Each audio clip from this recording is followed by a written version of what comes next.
Lapor ke Patisi TV. Ka East West Group of Institution Bangalore, ka Kot Admission nak benta ke Nursing but Paramedical Course, ka bala itu dah ke Indian Nursing Council, ka Buy Admission ka Badunatam, but she's 4% ka Jingyokam. Pila ru ban apply dah ke Education Loan.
Katrok kapakit siya kabarang wan pai na kitanya umde kalahap syariat haki benta juga klias nong maulong unong ya jong katrong Bikash Thakur bat unong bun Mohit Chauhan kilamen saujur balapen kit yaki sya civil hospital nong po henrei namar ba kajing men sau kalajur lapen kan ria no sya shillong kani kajing ja kalaja hakapor pa baji hakamit jok ar pulai trek uyayong arja pun rio bat mario jing tip ingin kajing ja ki pulit kanopo kilalai wud sya kata kecaka bat da kajing rap lang jong ki ba kilala pan sayo unong nya bat unong bun ki ba sakut apa ketrok jaka bakani ketrok kahap kadai kabalong riat ba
Ayo bagi Rio.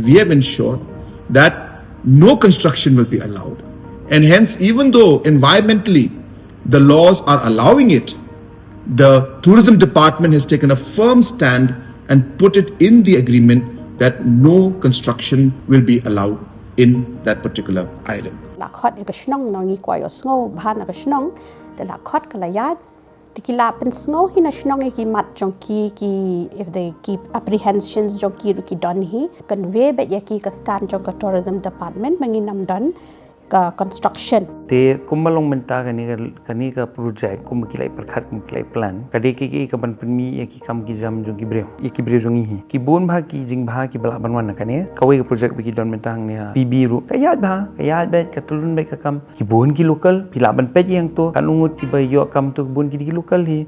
Government has made it clear in the agreement that no structure is going to be allowed in the island. Kanu ka commercial unit ka bawan hang ni ha ka jella kadon kata kendon ka 90% of non-managerial posts kan let shaki locals, 50% managerial posts ru kan let shaki local. Other than that, ka shulang tang kata let us work together and let us promote our state for good things to come in the future for our youths and all other categories. Namarba ka ka bapi amnod ngiru hangni.